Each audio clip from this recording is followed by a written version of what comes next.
నమస్తే, welcome to Haripriya's media. నేను మీ శ్రవంతి. ఈరోజు మన ముందున్నారు ప్రొడ్యూసర్, పొలిటికల్ అనలిస్ట్ చిట్టిబాబు గారు. నమస్తే సార్. నమస్తే. కేసీఆర్ వచ్చి ఎమ్మెల్యేగా ప్రమాణ స్వీకారం చేసిండు. సో అయితే డెవిల్ ఈజ్ బ్యాక్ అని కేటీఆర్ అన్నారు.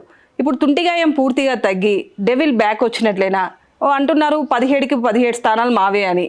బీఆర్ఎస్వి వస్తాయా? 17కి 17 స్థానాలు బీఆర్ఎస్కే వస్తాయా సార్? ఖచ్చితంగా ఎందుకు వస్తాయి అంటే వాళ్ళు మాకు డబ్బులు ఇచ్చని వీళ్ళు మాకు పోయిసరిగా ఎక్కువనే బీజేపీ అంటుంది. కానీ ప్రజల్లో ఏమిటి వాళ్ళ 2 నెలల్లోనే ఆ భ్రమలు పోయినాయి. ఏదో మార్పు అనే భ్రమల్లో పడ్డాము, తప్పు చేసామని ప్రజలు తేలిపోయింది. వీళ్ళ డ్రామాలు వీళ్ళ డ్రామాలు సబ్మిట్ చేస్తాం, అది చేస్తాం, ఇది చేస్తాం కహానీలు తప్పితే ఆల్రెడీ 60 రోజులు అయిపోయినాయి. ఇప్పటివరకు 6 ప్రామిసులు ఏంటి తెలీదు. అక్కడ ఆల్రెడీ కర్ణాటకలో తలకానిప్పు మొదలైపోయింది వాళ్ళ ప్రామిసులకి. అలాంటిది ఇక్కడ మొదలవుతుంది. ఆర్థికంగా లేదు, వీళ్ళ వల్ల చేత కాదు, వీళ్ళకి పరిపాలన అనేది చేత కాదు, ప్రజలు అర్థమైపోతారు. ఒట్టి వాగుడు దూకుడు తప్పితే ఇంకేమి లేదు. ప్రజల్లో ఉన్నది ఏంటంటే ఇవాళ ఎవరికి ఓట్లు వేయాలి? ఎంపీ ఎలక్షన్ ఓట్లు వేయాలి. పోయినసారి ఏదో మార్పు అంటే ఏదో గబుక్కున్న భ్రమలో పడి వెళ్ళాము. వీళ్ళ వల్ల ఏమవుద్ది? ఆ నేషనల్ లెవెల్లో కాంగ్రెస్ వచ్చేది లేదు, సచ్చేది లేదు. నిదర్శనాలు ముందే నేను అంటాం కాదు, నేషనల్ వైడ్ రాజకీయాలు తెలిసిన వాళ్ళు తెలుస్తుంది. అక్కడ మమతా బెనర్జీ తూనాబుడ్డు అనేసింది కాంగ్రెస్ని, కేజ్రీవాల్ తూనాబుడ్డు అనేసాడు కేజ్రీవాల్, పంజాబు తూనాబుడ్డు అనేసింది కాంగ్రెస్ని. ఇంకా మొన్న 3 రాష్ట్రాల్లో కాంగ్రెస్ పోయాయి. ఇంక కాంగ్రెస్ ఎక్కడుంది? కాంగ్రెస్ని గెలిపించడానికి రాహుల్ గాంధీని ముఖ్యమంత్రిగా చూడాలనుకునే కోరిక ఉన్నవాళ్ళు రేవంత్ రావు లాంటి అర్భకులు తప్పితే ఇంకెవరు ఆ కోరికలో లేరు. ప్రజలు కాంగ్రెస్కు ఓటేస్తే తెలంగాణ వాయిస్ వినపడుతుందా? ఢిల్లీలో వినపడదు. ఢిల్లీలో వినపడే వాయిస్ రాహుల్ గాంధీ వాయిస్ వినపడుతుంది, లేదా సోనియా గాంధీ వినపడుతుంది.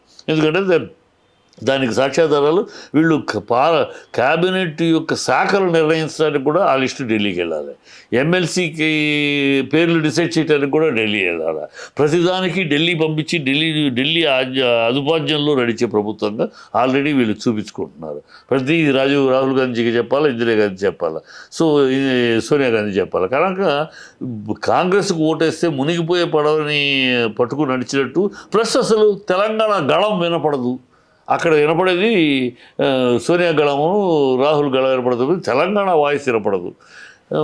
సరే బీజేపీకి ఓటేద్దాం. బీజేపీకి ఓటేస్తే బీజేపీ ఎంతసేపు గుజరాత్ని చూడండి, యూపీని చూడండి అంటారు, కానీ తెలంగాణని చూడండి. తెలంగాణ గొంతు గళం వినిపించే సామర్థ్యము, శక్తి, నాలెడ్జ్ ఇక్కడ లేదు. ఇప్పుడు ఉన్న నాయకత్వానికి. అంటే రామ మందిరం సెంటిమెంట్తో వచ్చి ఉండొచ్చు కదా సార్? రామ మందిరం సెంటిమెంట్, రాముడు ఏమో మేము ఒక్కడికే సొంతమా? బీజేపీ వాళ్ళకే రాముడు ఒక్కడికే సొంతమా? రాముడు అందరివాడు, రాముడు అందరికీ, నీకు నాకు అందరికీ రాముడు. ఏదో మేము సొంతం చేసుకుంటామంటే అంత అమాయకం కాదు కదా ప్రజలు. రాముడు ఏదో వీళ్ళ సొత్త కాదు. ఇప్పుడు కాంగ్రెస్ బీజేపీకి ఓటేస్తే కూడా తెలంగాణ గళం వినపడదు. ప్రజలు గుర్తించేశారు. ఇది మాట వెళ్తే గుజరాత్ అంటారు, లేకపోతే యూపీ అంటారు తప్పితే తెలంగాణ అని మాట్లాడారు. ఎందుకు మొన్న కూడా చూసాక గత ఎన్నికలకు తెలంగాణ గురించి అనర్గళంగా, తెలంగాణను అవపోసరపట్టి తెలంగాణ సమస్యలను, యాస, భాష, సంస్కృతి, సాంప్రదాయాలు మాట్లాడగలిగిన ఒకే ఒక ఏకైకమైన పార్టీ బీఆర్ఎస్ వ్యక్తి కేసీఆర్. అది ప్రజలు చూశారు. ఇప్పుడు మైకం నుంచి బయటకు వచ్చారు. వీళ్ళు పెట్టిన మైకంలోకి పడ్డారు, బయటకు వచ్చారు. సో ఢిల్లీలో కానీ గల్లీలో కానీ తెలంగాణ గళం ఘనంగా వినపడాలంటే ఓన్లీ బీఆర్ఎస్. గత 10 ఏళ్ళుగా చూసాం. తెలంగాణని అలా నిలబెట్టారు. ఢిల్లీకి గులాం అనకుండా బాంఛన్ కాల్ముక్త ద్వారా ఢిల్లీ బాదుషాల చుట్టూ తిరగకుండా అలా నిలబడింది తెలంగాణ గళం అలా వినపడింది. తెలంగాణ మేషమెత్తుకు నిలబడింది 10 ఏళ్ళుగా. 2 నెలల్లోనే మళ్ళీ తెలంగాణ ఆత్మాభిమానాన్ని చంపేస్తున్నారు. ప్రధానికి ఢిల్లీ ఆమోదం పొందితే కానీ తెలంగాణలో అడుగు ముందుకు వేయని పరిస్థితి తీసుకొస్తున్నారు అని ప్రజలకు బాగా అర్థమైపోయింది.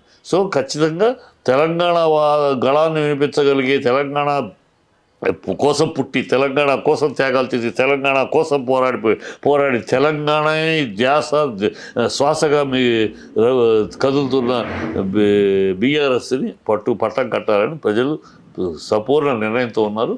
అది అందుకనే 17 గ్యారెంటీగా వస్తుంది.